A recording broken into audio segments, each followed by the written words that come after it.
बिस्मिल्लाहिर्रहमानिर्रहीम। अस्सलाम वालेकुम। 9 क्लास के मैथ का लेक्चर है। रिव्यू एक्सरसाइज 10 क्वेश्चन नंबर 6 है। The supply and demand function for a particular market are given by the equation P S. ये सप्लाई की इक्वेशन है equal to x square plus 5 और जो डिमांड की इक्वेशन है वो क्यू स्क्र माइनस 10 क्यू है। Where P represent price and Q represent quantity.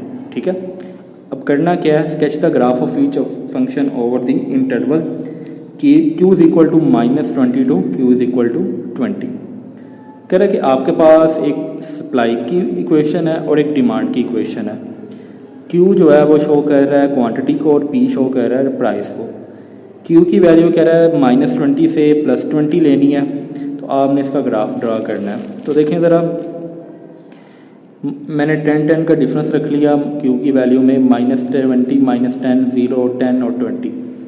-20 से जो सप्लाई वाली जो इक्वेशन है वो 405 है, -10 पे 105, 0 पे 5, 10 पे 105 और 20 पे 405। इसी तरह अगर डिमांड देखें तो -20 पे 600 है, -10 पे 200, 0 पे 0 है, 10 पे भी 0 है और 20 पे 200 है। अब हम इसका ग्राफ ड्रा कर लेते हैं। देखें ज़रा, y की वैल्यू नेगेटिव में नहीं है तो मैंने वो नहीं ली, x पॉजिटिव, x नेगेटिव और ये y। तो देखें ज़रा, मैंने जो y की वैल्यू का डिफरेंस रखा है वो मैंने 100 का रखा है। ठीक है, अब देखें ज़रा, सबसे पहले तो हम सप्लाई कर लेते हैं। -20 पे इसकी वैल्यू थी 405, तो 400 से थोड़ा सा ऊपर है।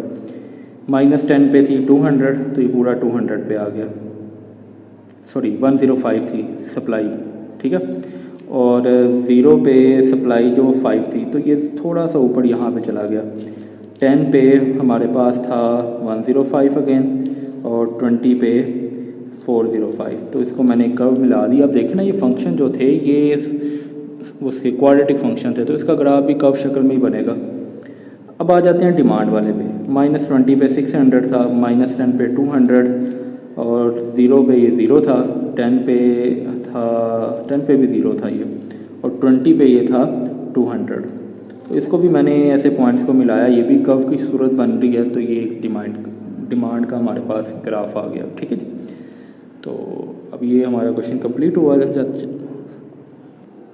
क्वेश्चन नंबर 7 है, a television manufacture company make 14 inches LEDs. The cost of manufacturing X LEDs is equal to 60,000 plus 250 into X, and the revenue from selling X LEDs is R into X is equal to 1200X. Find the break-even point. Find the profit and loss when 100 LEDs are sold. Identify the break-even point graphically.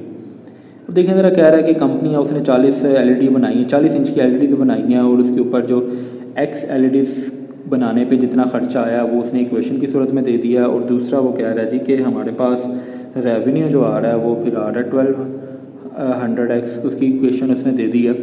तो 3 चीज़ें वो कह रहा है। पहले कह रहा है ब्रेक इवन पॉइंट निकालें, फिर प्रॉफिट या लॉस अगर हो रहा है तो वो निकालें 100 LED बेचने पे, और तीसरा वो कह रहा है कि आपने ब्रेक इवन पॉइंट को ग्राफ पे भी शो करना है। तो देखें ज़रा, सबसे पहले ब्रेक इवन पॉइंट में हमने पहले भी इस तरह का एक क्वेश्चन किया था। ब्रेक इवन पॉइंट में रेवेन्यू और कॉस्ट इक्वल होती है, यानी ब्रेक इवन पॉइंट वो होता है जहाँ पे कंपनी को लॉस नहीं हो रहा होता, प्रॉफिट तो नहीं हो रहा था लेकिन लॉस भी नहीं हो रहा होता। तो फिर रेवेन्यू और कॉस्ट दोनों बराबर होंगी, जितना लग रहा है उतना आ भी रहा है, तो दोनों को बराबर रखा। एक्स वाली वैल्यू इधर आ गई, इनको माइनस करने से 950X आ गया। ये इधर मल्टीप्लाई और इधर आके डिवाइड, इनको डिवाइड करें, हमारे पास 63 आ जाएगा। 63.16 समथिंग आ रहा था राउंड ऑफ करके 63, क्योंकि LEDs तो फिर X हैं तो वो 63 निकालनी पड़ेगी हमें, पूरी की पूरी रखनी पड़ेंगी, या 64 रख लें या 63 रख लें। उसके बाद नेक्स्ट पार्ट में उसने पूछा था प्रॉफिट और लॉस 100 LED पे। सबसे पहले कॉस्ट वाले फंक्शन पे मैंने X की जगह पे 100 रखा, क्योंकि 100 पे कह रहा था अगर 100 LCD बेची जा रही हैं तो आपने बताना है कि प्रॉफिट या लॉस कितना है। तो X उसने शो करवाया था कि LED की तादाद है, X की जगह फिर 100 हमने पुट किया, तो हमारे पास 85,000 हमारे पास कॉस्ट आ गई। इस तरह रेवेन्यू में जब X की जगह पे 100 पुट किया तो हमारे पास आ रहा था 1,20,000। तो प्रॉफिट निकालने का फार्मूला ये होता है, रेवेन्यू में से कॉस्ट माइनस कर दें तो हमारे पास प्रॉफिट आ जाएगा। तो ये हमारा प्रॉफिट है। ठीक है जी, इसी को अब हमने ग्राफ पे भी शो करना है, थोड़ी ब्रेक इवन पॉइंट ग्राफ पे शो करना है, इसका हम ग्राफ ड्रा कर लेते हैं। तो देखें ज़रा, उसने एक्स की कोई फ़िक्स वैल्यू तो नहीं बताई, ठीक है। तो हम अपने से ही मैंने 20-20 का डिफरेंस रखा है, 0 से 100 तक मैंने वैल्यूज़ ली हैं। कोस्ट की अगर वैल्यू देखें, 0 पे 60,000 है, 20 पे 65,000, 40 पे 70,000, 60 पे 75,000, 80 पे 80,000 और 100 पे 85,000। रेवेन्यू की बात करें तो 0 पे 0 है, 20 पे 24,000 है। ये इक्वेशन के अंदर आपने ये वैल्यूज पुट करनी है जो इन्होंने कॉस्ट और रेवेन्यू की इक्वेशन दी हैं। 40 पे 48,000, 60 पे 72,000, 80 पे 96,000, 100 पे 1,20,000 है, ठीक है जी। इसी का हम ग्राफ ड्रा कर लेते हैं। तो देखें ज़रा, सबसे पहले तो एक्स एक्सिस पे मैंने वैल्यूज़ लगा ली और वाई पे मैंने जो रखा है ना वो डिफरेंस 10,000 का रखा है ओवरऑल 1,20,000 तक। तो सबसे पहले रेवेन्यू का देख लेते हैं। वो 0 पे 0 था, 20 पे वो 24,000 था, तो इनके दरमियान में आएगा। 40 पे वो था आपके पास रेवेन्यू 48,000, तो भी इनके तकरीबन 50,000 के करीब करीब आएगा। 60 पे जो था वो आपके पास 72,000 था।